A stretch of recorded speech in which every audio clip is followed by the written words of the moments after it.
My name's Evan. I'm 27, and about 6 months ago, I walked out of my parents' house for what I thought was the last time. I didn't slam the door. I didn't yell back.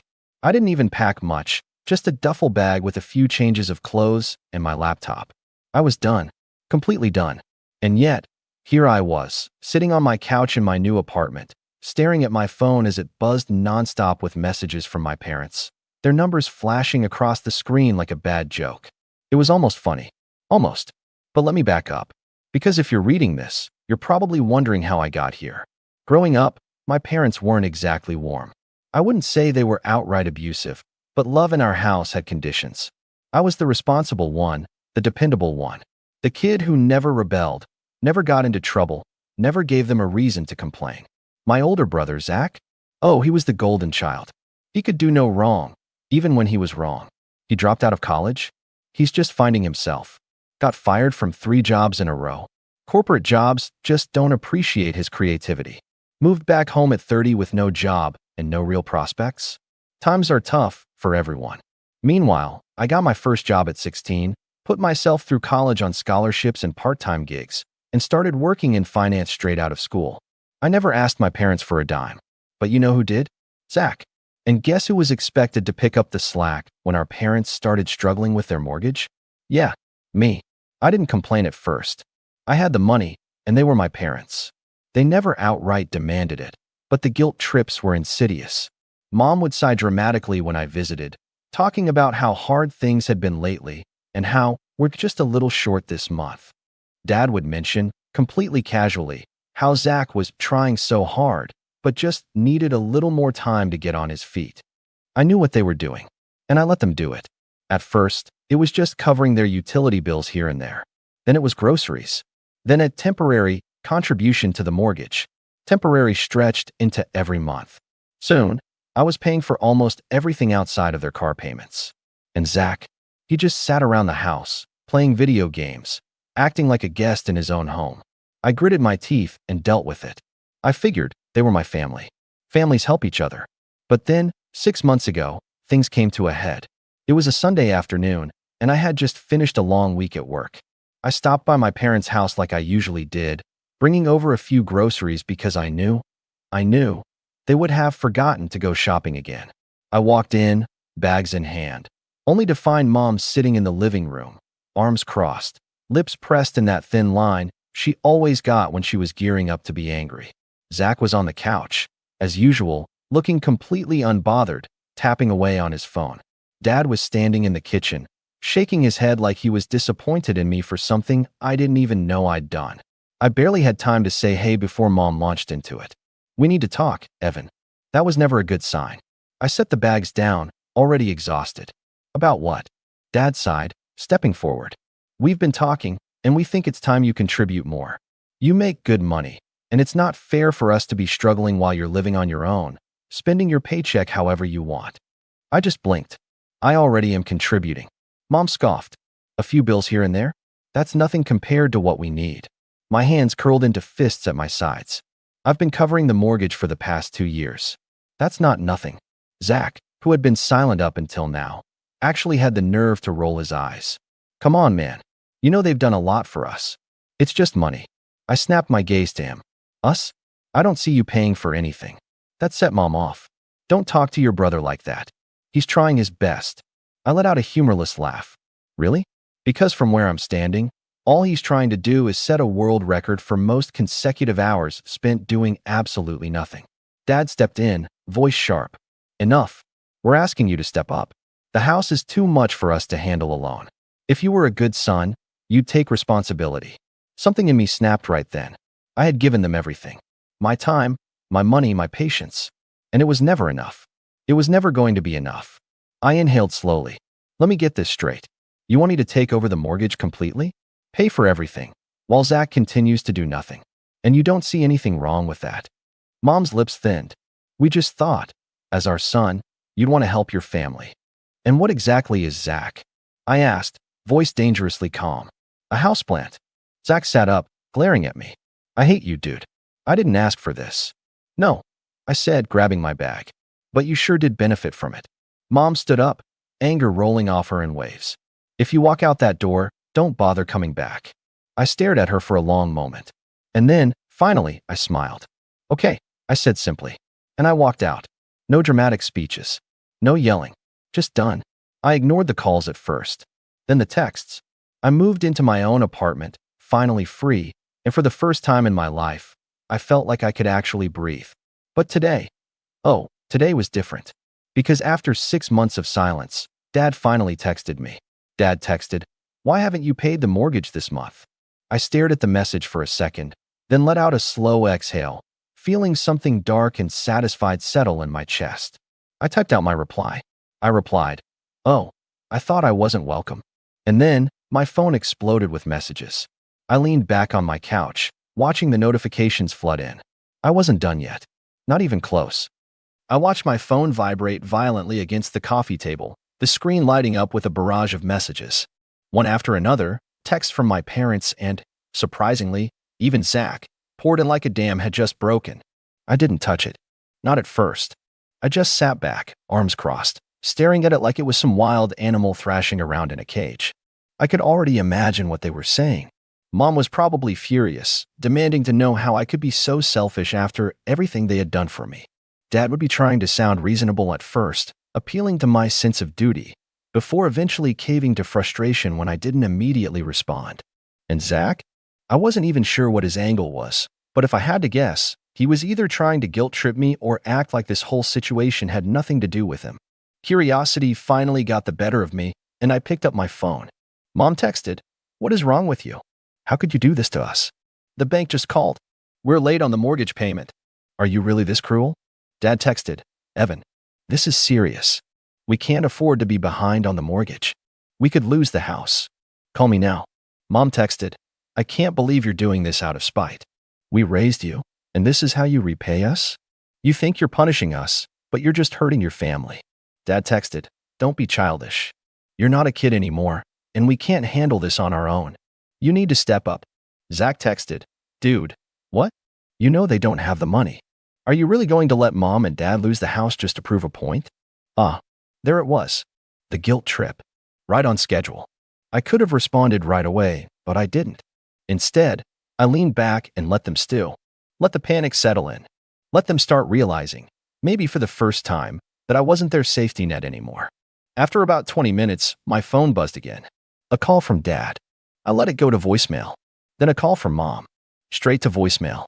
Another text from Zach. Zach texted, "Answer your phone. This isn't funny." I smiled to myself.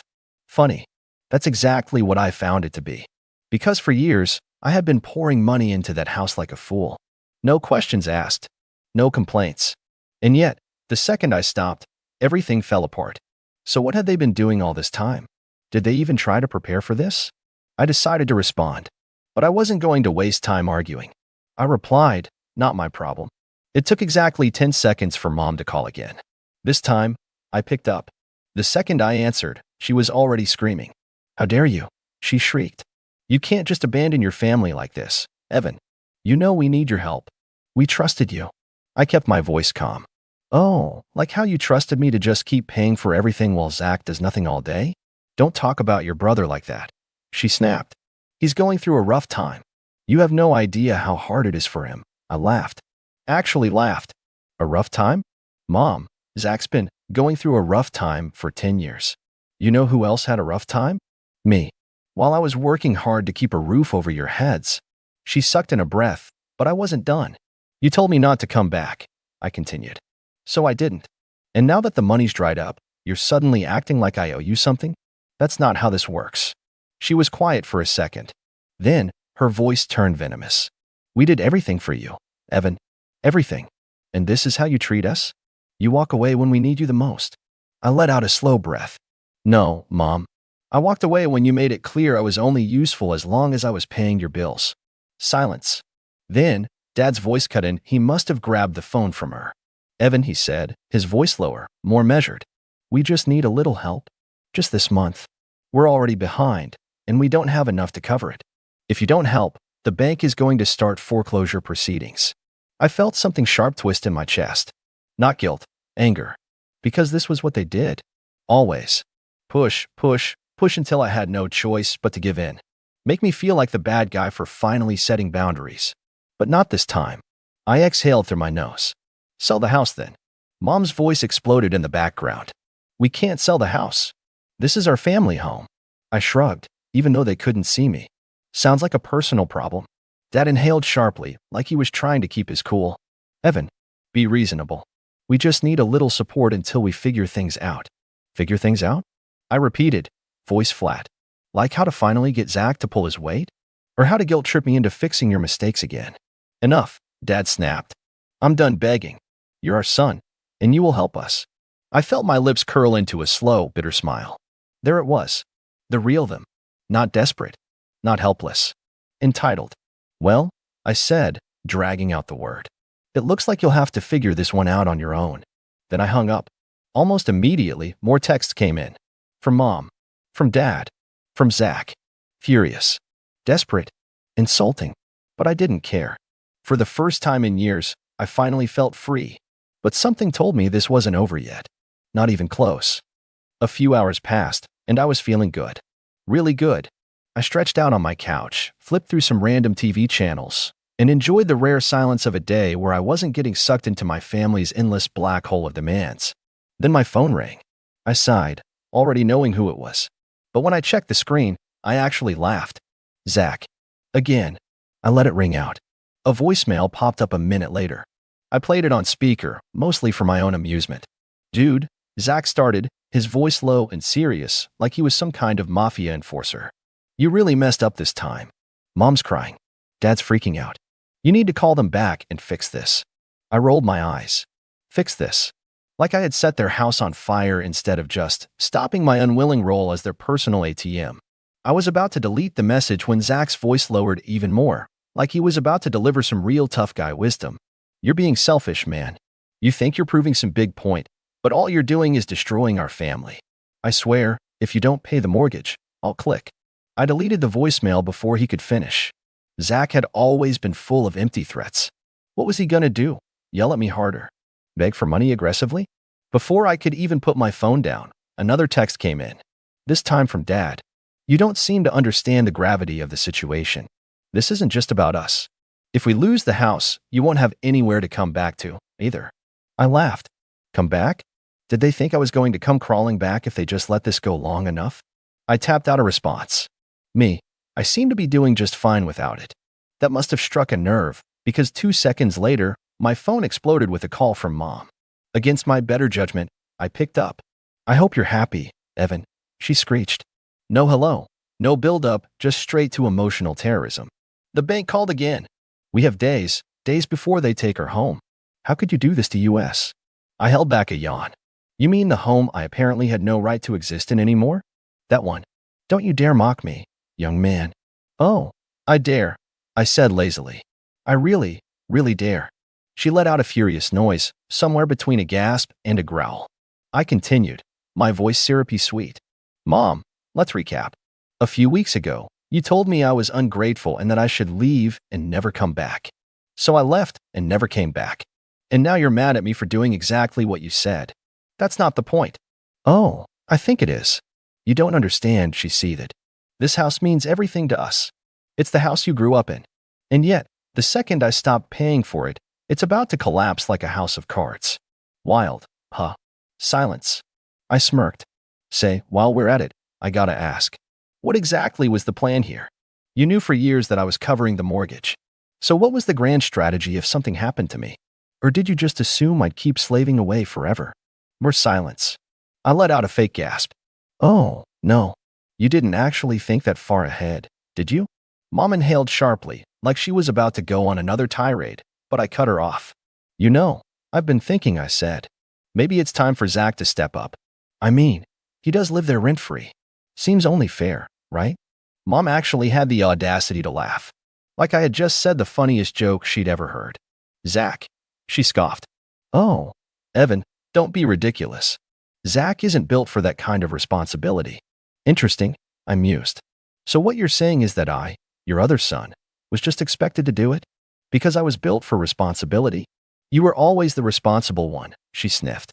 You always knew how to take care of things. Unlike Zach, you actually, I cut her off with a chuckle. A cold, Sharp one. Got it, I said. So I was punished for being responsible, and Zach was rewarded for being a leech. Thanks for finally saying it out loud. Evan, stop being dramatic. Oh, you haven't seen dramatic yet, I said cheerfully. Tell you what, since I'm in such a good mood, I'll make you an offer.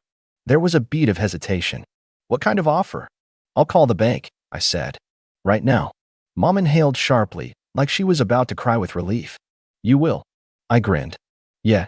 I'll call them and ask how long you've actually been behind on payments. Because let's be real, there's no way this problem started the moment I stopped paying. Silence. Dead silence. I leaned back in my chair, enjoying the moment. Oh, you didn't think I'd figure that out? I teased. You've probably been missing payments for months, haven't you? But you figured as long as I kept covering for you, you'd be fine. Mom's breathing grew shaky. Evan, I wonder what else I'll find out, I mused. Maybe how much of my money actually went to the mortgage and how much of it just disappeared. No, Evan, listen. Oops, gotta go. I said cheerfully. You know how it is. So many calls to make. And then I hung up. I could already imagine the chaos on the other end. Mom panicking. Dad pacing. Zach sitting there like a useless lump, wondering if this was the part where he finally had to be a functional adult. But this was only the beginning. Because now, I was really mad. The moment I hung up, my phone started blowing up again, calls, texts, voicemails. It was almost comical. 1 second, they were kicking me out like I was some useless extra in their perfect little family, and the next, they were desperately trying to reel me back in. Too bad for them. I wasn't biting. Instead, I leaned back and scrolled through my banking app, checking old transfers I had made to them over the years. Thousands and thousands of dollars, all sent like clockwork. But here's the thing. If the mortgage was barely being paid now, what had they been doing with all that money before? That question buzzed in my mind as I finally made a call, not to them, but to the bank. It took a few minutes to get through, but when I finally spoke to someone, I explained the situation in my best, concerned, and responsible adult voice. Hi, I used to handle my parents' mortgage payments, but I recently stopped. I just wanted to check the status of their account. The rep asked me a few questions, then put me on hold. And when she came back, the answer nearly made me laugh out loud. Sir, it looks like the account has been delinquent for nearly 8 months. 8 months. I ran a hand through my hair, suppressing a whistle. Wow.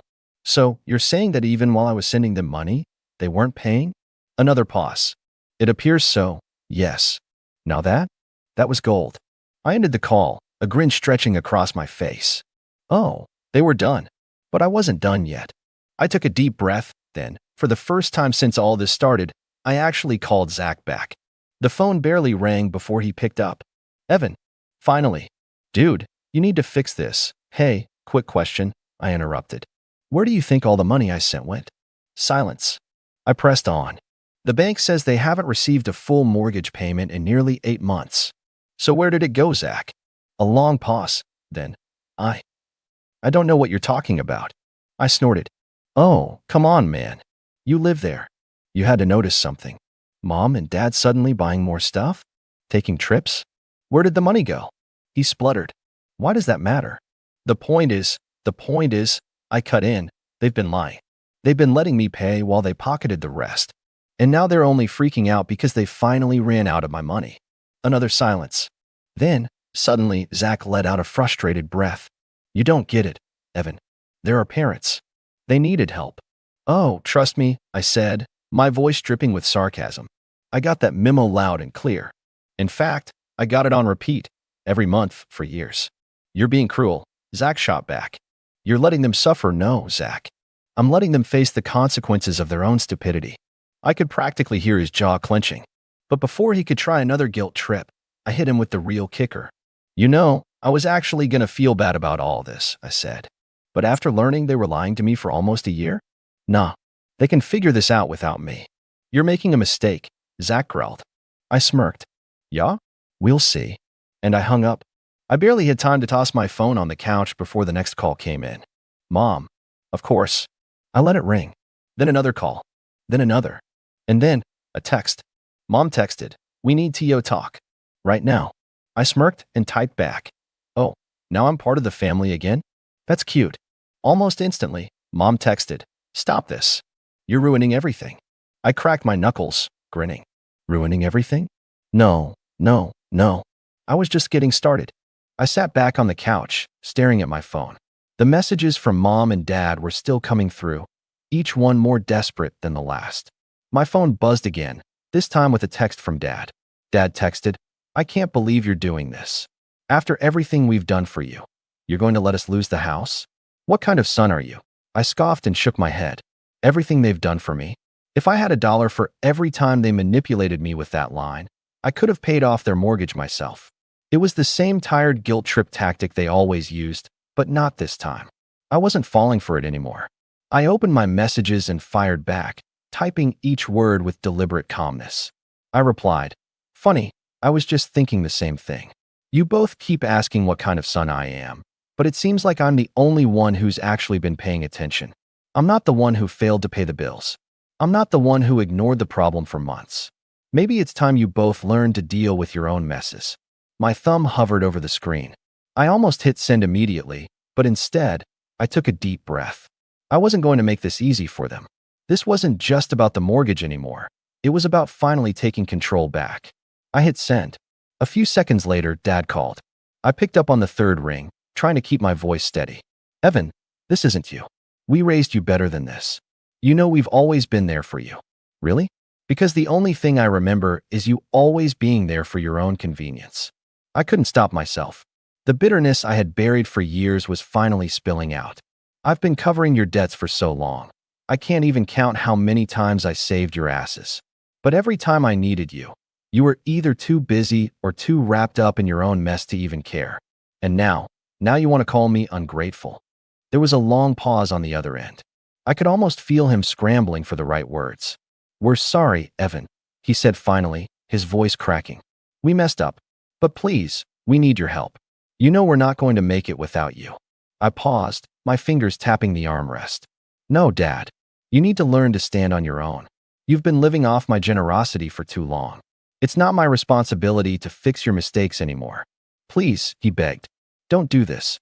We'll pay you back, we swear." I couldn't help but let out a humorless laugh.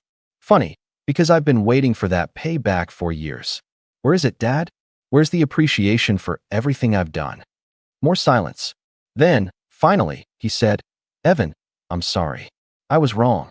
You've been more than generous, and I took you for granted. But don't let us lose the house. Please, I'm begging you. This is everything."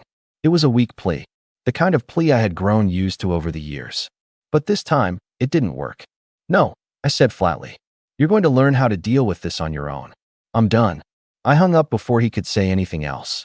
I felt a strange mix of satisfaction and relief. This wasn't a victory over them. It was freedom. Finally, I was no longer their safety net. But then I saw another text from Mom. "You don't understand. You'll regret this. You'll see how far this will go. We need you, Evan. Don't let this ruin everything." I almost snorted. She still didn't get it. They both still thought I was just a tool to be used until it was convenient for them. I fired back another text without hesitation. "You've had enough time. I'm done bailing you out. Deal with the mess you made. I'm not your fall guy anymore." Then, I turned my phone off. It felt like an emotional weight had been lifted, but at the same time, I couldn't shake the feeling that this was just the beginning. So here I am, asking you all for your opinion. Did I go too far? Should I have tried to find another way to resolve this? Or did I finally do the right thing by cutting them off and forcing them to face the consequences of their actions? I really want to know what you think. Let me know.